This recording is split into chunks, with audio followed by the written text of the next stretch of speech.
Koalisi Indonesia Maju atau KIM pada pemilihan Presiden Republik Indonesia 2024 berpeluang untuk kembali bersatu pada pemilihan wali kota atau Pilwali Kota Makassar.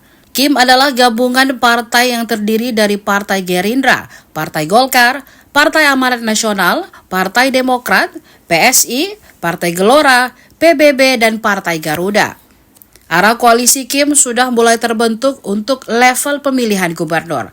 Partai Gerindra Kota Makassar sudah sosialisasikan Andi Seto Gadista Asapa sebagai bakal calon wali kota.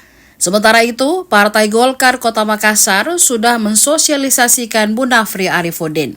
Saat ini, API sapaan akrab Munafri Arifuddin sudah mendaftar di PAN, Demokrat, dan PKB. Sementara itu, Andi Seto mendaftar di PDIP, PKB, dan Partai Demokrat. Akram Azikin menyebut Ketua Tidar Sulawesi Selatan Andi Seto Asapa punya potensi sebagai kuda hitam di Pilwalkot Makassar. Alasannya, Andi Seto merupakan kader Partai Gerindra. Saat pemilihan wali kota Makassar pada 27 November 2024 mendatang, Prabowo Subianto telah menjabat sebagai Presiden Republik Indonesia. Menurutnya, KIM mempunyai dua opsi untuk Pilwali Makassar 2024. Mereka adalah Munafri Arifuddin dan Andi Seto Asapa. Untuk diketahui, Andi Seto dari berbagai kegiatan politiknya selalu didampingi politisi Gerindra Kasrudi.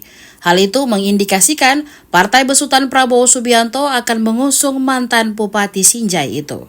Download Tribun X sekarang, menghadirkan lokal menjadi Indonesia.